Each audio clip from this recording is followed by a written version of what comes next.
अंबेडकर को लेकर उस पर बवाल कर रहा है विपक्ष और दोनों सदन में आज उसको लेकर हंगामा भी हुआ।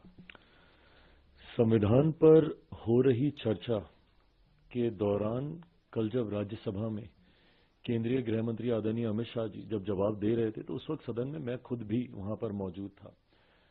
कांग्रेस आज जिस तरीके से बाबा साहेब के सम्मान को लेकर चिंता जता रही है, ये वही कांग्रेस है जिन्होंने बाबा साहेब के रहते हुए उनके जीते जी कभी उन्हें सम्मान देना जरूरी नहीं समझा।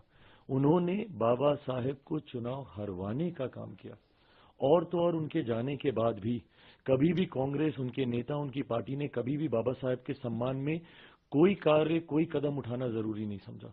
दशकों तक उनकी एक तस्वीर, उनके बनाए हुए संविधान जिसके आधार पर भारत की संसद कार्य करती है, उनकी एक तस्वीर तक भारत की संसद में लगाना कांग्रेस ने जरूरी नहीं समझा। पहली बार बाबा साहेब का तैलचित्र भारत की संसद में तब लगा जब देश में एक गैर कांग्रेसी सरकार आई। वीपी सिंह जी जब देश के प्रधानमंत्री थे, जिसमें मेरे नेता, मेरे पिता आदरणीय रामविलास पासवान जी श्रम एवं कल्याण मंत्री थे, उस वक्त पहली बार भारत की संसद में डॉक्टर बाबा साहेब भीमराव अंबेडकर जी की तस्वीर को भारत की संसद में लगाया गया, जबकि तब तक कांग्रेस के कई नेताओं की तस्वीर, बल्कि एक परिवार के 3-3 सदस्यों की तस्वीर भारत के संसद के सेंट्रल हॉल में लगी हुई थी। बाबा साहेब के सम्मान में इन्होंने भारत रत्न तक उन्हें देना जरूरी नहीं समझा, जिन्होंने हमारे देश के संविधान को बनाने का काम किया। उनको भारत रत्न भी उसी गैर कांग्रेसी सरकार के दौरान दिया गया। उनके जन्म दिवस पे छुट्टी की घोषणा उस वक्त की गई। आज कांग्रेस बस एक प्रतिस्पर्धा में, क्यों? क्योंकि हमारे प्रधानमंत्री आदरणीय नरेंद्र मोदी जी, हमारी केंद्र की एनडीए की सरकार ने एक एक करके बाबा साहेब से जुड़े हुए हर उस स्थल को चिन्हित कर विकसित करने का काम किया।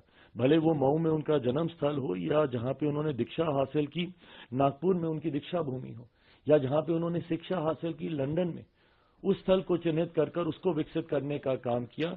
यहां पर जहां पर रहते थे दिल्ली में अकबर अली रोड, उसको चिन्हित करने का काम किया।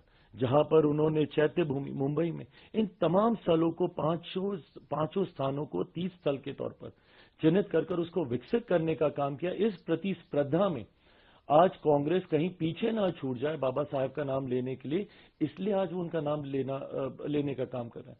जबकि हकीकत है, जब तक कांग्रेस सत्ता में रही, इन्होंने बाबा साहेब का नाम लेना तो दूर की बात है, उनके नाम को भुलाने का काम किया। उनको जीते जी सम्मान नहीं दिया, उनके जाने के बाद उनको सम्मान देने का काम नहीं किया। और आज उसी कांग्रेस पार्टी को बाबा साहेब के सम्मान की चिंता हो रही है। ये सिर्फ दिखावी बातें हैं। हकीकत है, देश में अगर किसी ने बाबा साहेब को सम्मान देने का काम किया तो वो हमारी मौजूदा एनडीए की सरकार है, वो हमारे मौजूदा प्रधानमंत्री आदरणीय नरेंद्र मोदी जी हैं। कांग्रेस सिर्फ दिखावा कर रही है।